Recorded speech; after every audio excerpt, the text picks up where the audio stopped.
Hi, it's Judy from Itchypalmsgardens in central Victoria, and today we're going for a walk through our ruby garden, which is a smaller garden on our property, but it's still a nice garden, and I hope you get a little bit of inspiration and some ideas from it.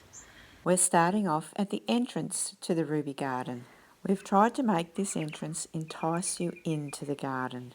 This is a Tacoma that we have trained over an arch. This Tacoma flowers from early summer till late autumn. The framework of the arch is simple and cheap to make. It's actually 4 star pickets, 2 on each side, pounded into the ground. They were long star pickets, and by the time they were pounded in, they were still about 5 foot above the ground.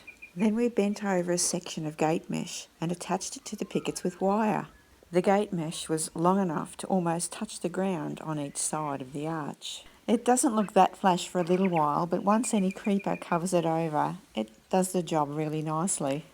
And let's face it, you can pay an awful lot of money for an arch that you're not going to be able to see in a couple of years because it's covered in vine. On the left, as you go under the arch, there's a half-round or D-shaped garden bed. It's bordered with liriope, and by now you must know that I do like liriope, mainly because it's tough and it divides nicely, and it's a good barrier for the blackbirds so they don't dig everything out onto the paths. That burgundy strappy leaf plant behind the liriope is a pineapple lily, which comes up and flowers in the summer. Ruby coloured geranium, and here's a burgundy gladyssia. This one seems to have recovered from the borer attack earlier in the year. I think the burgundy pineapple lily in clumps just adds that little bit to a ruby garden. What do you think? Here's a slightly different angle of that D-shaped garden bed with that burgundy gladyssia. In this garden there is a large oval-shaped bed in the middle with a path that goes all the way round. There's a burgundy-leaved, red-flowering crabapple in the middle of this bed, which I hope will get very large and shade over the entire garden in the future. This crabapple has a beautiful, rich, ruby red flower in the spring. I'm sure one day it'll be big enough to shade the seat at the end of the garden. Directly under the crabapple and surrounding it, there is a waist-height hedge of hebe, which has a burgundy leaf and a pinky coloured flower. Below that are Jacobean lilies and a mini pale pink gladiolo type bulb that flowers in the spring. Then that border of liriope again. Directly ahead is a seat. Oh, and I think the birds have liked that seat too. And next to the seat there are burgundy leaf cannas with a lovely red flower, going with the ruby theme. Here's a view from behind the seat when the cannas are flowering. And my favourite, the midsummer shot. Next is a picture of those flowers I was just talking about in flower, the Jacobean lily, the red, and that pretty gladioli type flower. That's the bulb. With these two lovely flowering bulbs, they were something I didn't just go out and buy lots of. I just had a few for a start, and they multiplied and I divided them, and they multiplied and I divided them.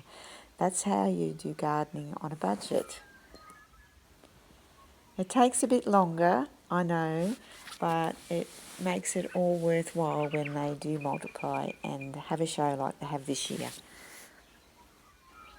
Watching things grow is what gardening is all about anyway, isn't it? Not just instant fixes.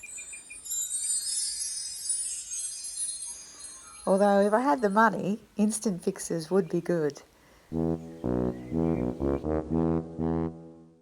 Here's our crabapple again, in full flower in the spring.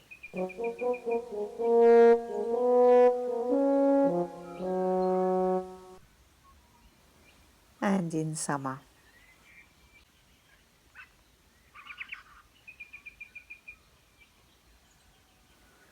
Here's an aerial view of the ruby garden.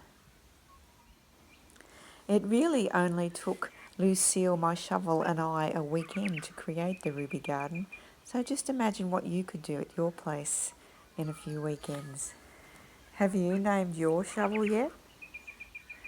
Lucille is definitely my instrument of choice at our garden.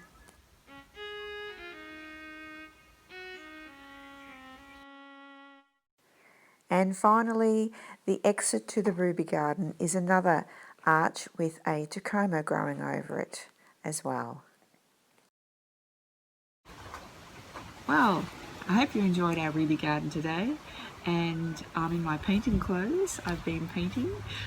If you want to have a look at any of my paintings, they're on Redbubble. I have products there with my paintings on them for sale.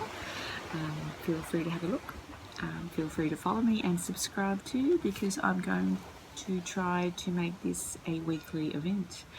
Itchypalmsgardens has many gardens within it, and I want to share them with the world. Anyway, bye for now.